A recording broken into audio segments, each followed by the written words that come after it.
শুভ সকাল বন্ধুরা। বিকেলবেলায় একটু গিয়েছিলাম মাঠের দিকে।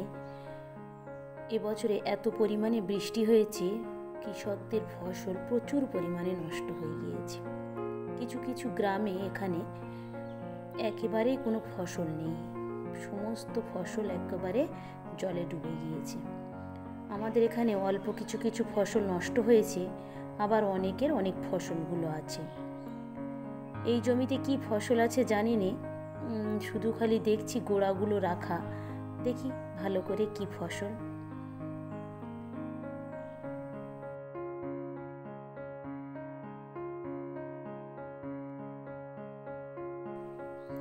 কুঁদরি গাছ লাগানো আছে, এগুলো আবার ধীরে ধীরে মাচান ভরে যাবে। দেখুন এই ব্যক্তির ফসলগুলো কত সুন্দর, একেবারে ফুলে পুরো বাগান ভরে গিয়েছে। এই সময় যাদের ফসলগুলো ভালো আছে বা বেঁচে আছে ফসলগুলো, গাছগুলো, সেই সমস্ত কৃষকদের অনেকটাই লাভ হবে। তারা অনেকটা বেশি চড়া দামে বাজারে মালগুলো বিক্রি করতে পারবে। এই ফসলের বাগানে পুরো দেখুন ফুলে একদম ভরে গিয়েছে, অনেকটাই ফল হবে। যাই হোক, কৃষকের কষ্টের সে তার পারিশ্রমিক পেয়ে যায়। পেঁপে বাগানের ভিতরে ঢোকা হয়েছিল, একটা পেঁপে নেব, বড় দেখে নেব বলে, তাই দেখছে যে কোন পেঁপেটা সব থেকে বড়। দেখতে দেখতে একটা অবশেষে পাওয়া গিয়েছে। চলুন আমিও যাই, গিয়ে পেঁপেটা পেড়ে নিই।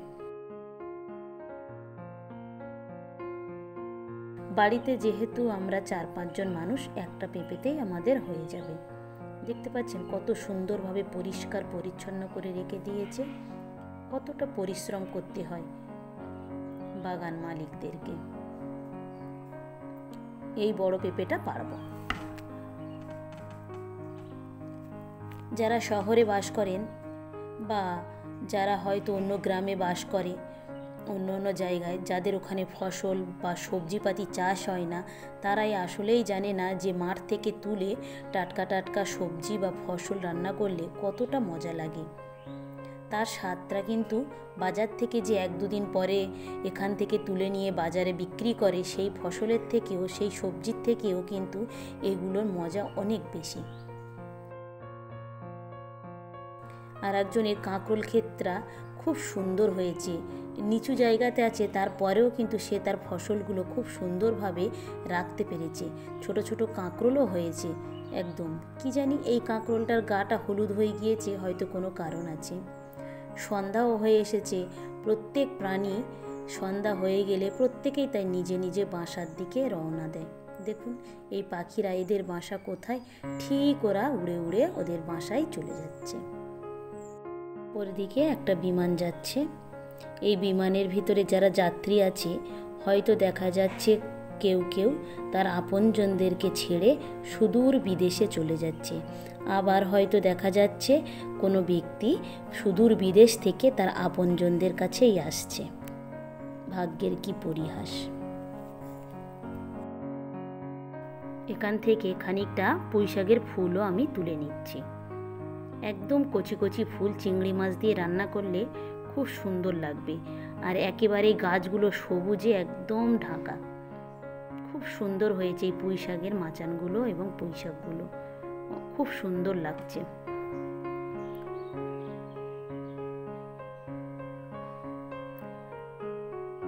বাড়িতে এসে আমি এই সবজিগুলো ঢেলে রাখছি। প্লাস্টিকে থাকলে হয়তো নষ্ট হয়ে যেতে পারে।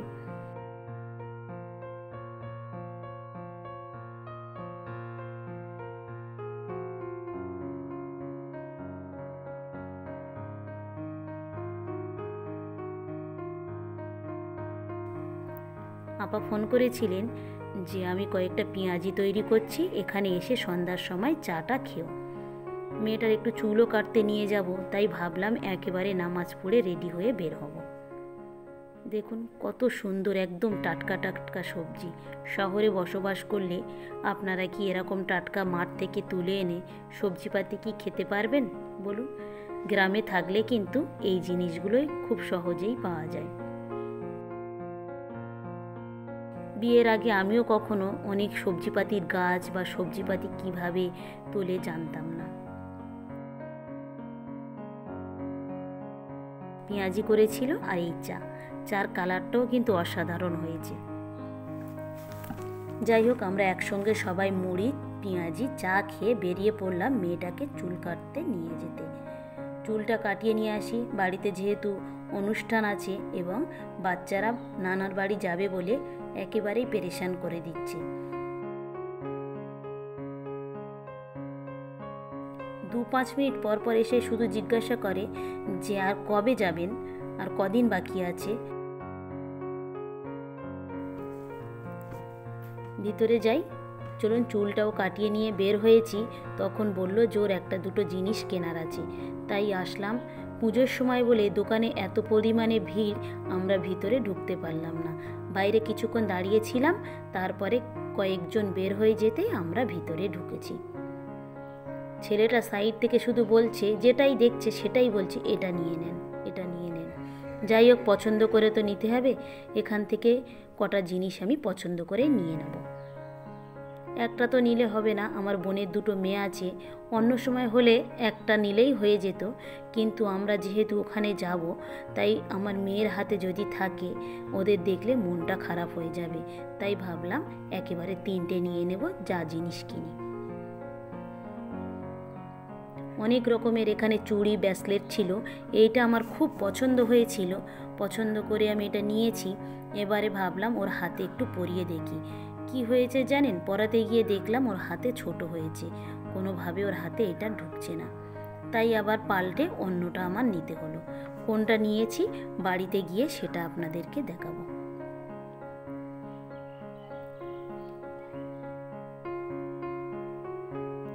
এই ব্রেসলেটগুলোই নিয়েছি, খুব সুন্দর লাগছে, কয়েক ধরনের পাথর বসানো আছে, অসাধারণ লাগছে পাথরগুলো। সোনালির উপরে সাদা পাথর, তার উপরে কয়েকটা রঙিন পাথর আছে, ওই জন্যে দেখতে বেশি সুন্দর লাগছে।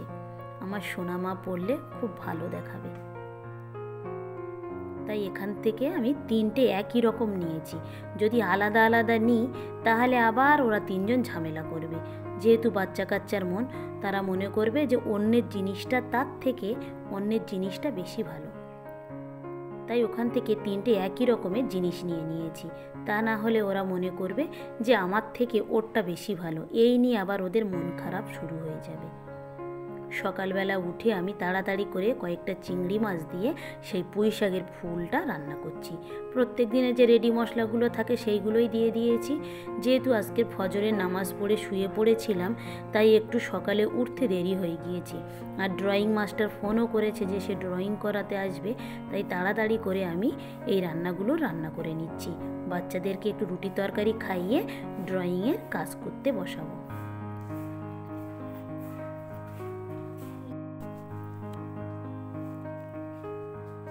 আগের দিনের যে হাঁসের ডিমগুলো এনেছিল, আমি তাড়াতাড়ি করে কয়েকটা ডিমও সিদ্ধ করে নিয়েছি।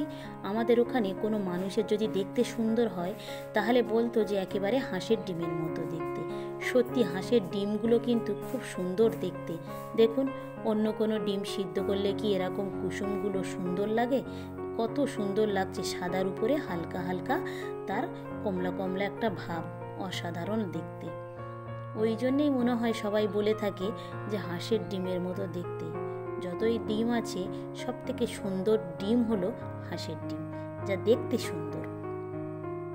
যাই হোক, সকালে আমরা তাড়াতাড়ি করে খাওয়া দাওয়া করে নিচ্ছি। ওদের জন্য রুটি করেছি আর আমি একটু ভাতও নিয়ে নিয়েছি।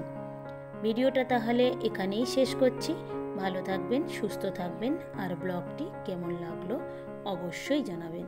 ভালো লাগলে একটা সাবস্ক্রাইব করে দেবেন। দেখা হবে পরবর্তী ব্লগে।